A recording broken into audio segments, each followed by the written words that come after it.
I, Verity, 32, female, was living with my husband of 5 years before things took a bad turn. Things were great for us in the beginning, but everything changed once my husband Bernard got a promotion. I noticed that he was being very cocky and arrogant, and I even began to notice him distancing himself from me. I talked to my mother-in-law, who I trust very much, about the situation. I really don't know what's wrong with him. Have you tried talking to him about it? Yes, I've done that many times, but he always brushes it off and acts like everything's fine. And when I suggest stricter means like going to a couples counselor, he gets really angry. Oh goodness, that doesn't sound at all like my precious Bernard. Yeah, maybe because you coddle him too much and those rose-colored glasses you got on prevent you from seeing the truth. Anyways, things were going awry for some time after he got his big promotion. A couple of months after enduring his insufferable behavior, I found some alarming news on Bernard's phone. I was cleaning the bedroom, and I noted that he had left his phone dangerously close to the edge of the bedside table. I moved it, but at that moment I saw him getting a text from someone named Pizza Hut. How peculiar, I thought to myself. My curiosity got the better of me, and I opened the message to see a slew of horrid things going on. My husband was cheating on me. I saw the myriad of texts and inappropriate pictures. They were flooding my eyes, and it was all so overwhelming. At that moment, I heard some heavy footsteps coming towards the door. I quickly locked the phone and put it back where I found it. Bernard came in. Verity, where the hell are my socks? They're here, darling. I was just tidying up the room a bit. Why do you look like you've just seen a monster? Because at that moment, I had just seen a monster. Standing in front of me was no longer my sweet Bernard, rather an unrecognizable beast who managed to ruin my whole life and shatter my whole heart in mere seconds. But of course, I was too weak at the time to talk about what I just saw. I just murmured something about how I was experiencing period cramps, and he left. That night, I sobbed into my pillow with my cheating husband sleeping peacefully right next to me. Even though I was extremely saddened, I was also extremely angry as well. How could this man cheat on me after everything? I held on to this anger, though, and waited to expose my low-life husband to none other than his mother. Early in the morning, before Bernard woke up, I opened his phone and gathered all the evidence I needed. Turns out that his mistress's name is Rita. I sent all of the information to my phone, put his phone back where I found it, and waited patiently for Deborah to arrive. Turns out that his mistress' name is Rita. I sent all of the information to my phone and put his phone back where I found it and waited patiently for Deborah to arrive. Deborah arrived shortly after Bernard left for work, when I showed her all of the horrible things I found. She too shared the same look of horror and disgust that I held when collecting all of this data. After moments of complete shock, she spoke up. We need to do something about this. He's absolutely gone crazy. I'm so hurt, Deborah. I know, my baby, but we'll get through this. I'll call him right now. Deborah proceeded to call Bernard. She put him on loudspeaker. Mom, slow down. What are you talking about? Who the hell is Rita? There was a silence, and although nothing was said, everything was indeed confirmed. He was cheating on me, and by the looks of it, it had been that way for quite a while now. You better get back home right this instant. We need to have this discussion face to face. Deborah hung up the phone, and for the next 30 minutes, while waiting for Bernard to return, I was completely inconsolable. Bernard finally arrived home, but he appeared to have a special surprise with him. He brought Rita. What is the meaning of this? Is this the wench? Don't call her that, Mom. I love her. What did you just say? Yes, Verity. I'm sorry you had to find out this way, but I guess now is about as good a time as ever. I am in love with Rita. She makes me happy. Lately, I've realized that I am at a higher status than most of the things in my past life. I have to elevate myself. And to put things lightly, you're like the older version of a gaming console. Rita is like the PS5. Bernard, what are you saying right now? Do you know what you've put Verity through? And you, how dare you get with a married man? Have you no shame? Well, ma'am, I believe that we're soulmates. He's in love with me, and I'm in love with him. We're gonna start a family together. Oh, so you think that you're gonna change this man? Newsflash, honey. A cheater will always be a cheater. And based on what he's just said, he will always be searching for the bigger and better and newer thing. You're not special, sweetie. Take my advice and leave now before things get worse. I can see that you're young. You still have your life ahead of you. You can't be tied to a sick man like this. And thus, I know you're hurt, Verity, but it's not my fault you let yourself go. You have to understand, as a man, I have needs, and Rita gives them all to me. I guess this all goes without saying, but I want a divorce. As if my heart couldn't shatter anymore, it miraculously did. I was too stunned to say anything. Again, I began to zone out of this dreadful situation, but in the peripherals of my mind I could hear barely audible shouting from Deborah and Bernard going back and forth. After some shouting, I received a text from my family lawyer. A great uncle of mine had recently passed away, and part of his will indicated that once the inheritance money had been properly divided amongst the appropriate individuals, only then will the actual amount be disclosed to the recipient. I found this to be particularly, at this point I was so drained. I had cried all of my tears out. Not long afterward, approximately 6 months after the debacle went down, Bernard and I had officially been declared as divorced couple. Throughout the whole debacle of who would get what and what would be split, I decided to be cordial about everything. Part of the reason why the process was fast was that, surprisingly enough, we were very agreeable about most things. Bernard, being the selfish guy he was, wanted to keep most of his money, knowing that I didn't have a dime to my name. Considering I was a housewife, even though this was the case, I desired none of that money, because it was the same money that caused him to be so selfish and evil. Well, I guess that settles it then. It was nice knowing you, Verity. I hope you take care of yourself. I hope you rot in hell where you belong. I have no desire to keep in contact with you, so please refrain from doing so. Have the day you think you deserve. I stomped off, obviously jaded and hurting still, but I was picking myself back up again. While I was still legally married to Bernard, I used the money in our shared account to kickstart a small business I had in mind, a little cafe that I began to rent.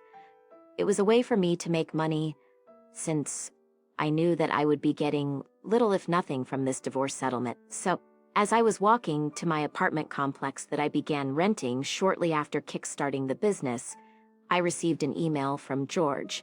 I was very confused by this as I wasn't expecting what I read from the email. Dear Asperity, my apologies once again for the awful marital situation you're going through, but I have some good news to share with you.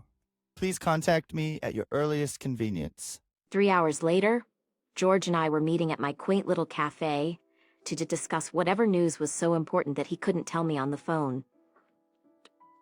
Hello, George. I hope you're well. Hey Verity, I can tell that you're hurting, so I'm not going to take up much of your time. Let me cut to the chase. You've got the inheritance. What? What did you say? You heard me right. You've got the inheritance. I'm so sorry that everything had taken such a long time to finalize. You see, the truth is, your great-uncle Henry appeared to have left most of the money to you. This is a letter of his that you need to read now that all of the conditions have been met. The letter read as follows. My dear Verity, I know life has been unkind to you. You have always been put in last place by both friends and family, but I have decided that enough is enough. No more will you be subject to pain and humiliation. Please accept this inheritance money and use it to ameliorate your life in the best way that you can. Knowing your toxic family members, they most likely won't be too happy with the distribution of funds, but I don't care. All I care about is your health and well-being, which is why, if you are reading this now, you now know that all of the money you are about to receive is wholly yours. You shan't go through any troubles or negotiations with people. I wanted to exempt you from this messy process, hence why you are receiving this money now. I know you are going to do wonderful things. All my love, your great-uncle Henry. By the time I finished reading the letter, I was sobbing. Some customers got up and left due to the embarrassing scene, but I didn't care. I was overwhelmed with joy. It was so refreshing to hear some good news after months and months of crying the night away, wondering how and why all of this happened to me. How much is it? It's $170,000. I gasped. That was a lot of money. In fact, that was more than enough money to help me continue to grow and expand my business. I thanked George profusely for his loyalty and kindness, and he went on his way. That night, I called Deborah to tell her everything. You said the amount is how much? Yep, you heard me right, Deborah. We were still keeping in touch despite everything. As I mentioned, I trusted her. At least for a while, because what she did next was completely deplorable. I woke up the next morning to a slew of angry texts from none other than Bernard. Literally less than 24 hours after telling him not to contact me again, here he was contacting me. Despite my better will, we decided to meet up to discuss whatever it was that was pressing him. I guess part of me still had hopes that things would change. We met at my cafe. So this is the infamous cafe. It's cute, I guess. What do you want, Bernard? Haven't you taken enough from me? Let's cut to the chase. Half of that money is mine. What? My mom told me everything. She told me about the inheritance money that finally came. Talk about good timing, am I right? But anyways, we need that money. You must have lost your mind. If you think I'm going to give you anything. Besides, don't you make enough money as is? What exactly is your obsession with me? Why didn't you care? I was breaking your heart, and you didn't even bat an eye. What are you talking about? You knew I was a wreck. You were literally behind the wheel for all of the turmoil you caused me. You watched me suffer. What else do you want from me? When will you be satisfied? When you see me in my coffin?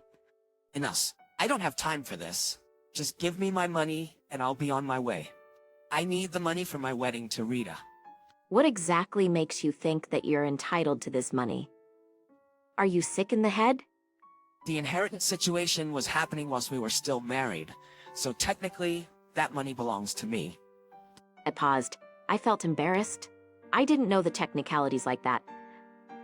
Was something like that possible? So give me my money. If I'm ever going to give you any money, we'll need a lawyer present. I've heard what you've said. Go home. I will contact you in the morning. Bernard begrudgingly left. Angry because he couldn't control me any longer. If we still been married, I would have given him my kidney if he asked me. But now I can't even look this man in the eye without feeling disgusted. In the morning, I called George as well as the lawyers who were helping us out with the divorce. I explained my situation and everyone agreed in unison that what Bernard was doing wasn't logical or right, because the inheritance money was finalized after signing the divorce papers, and any money that comes my way is mine, which is exactly what I thought. But Bernard tried to gaslight me into believing that I owed him anything. Angrily, I drove to the house that I used to call home for 5 years, and I knocked on the door.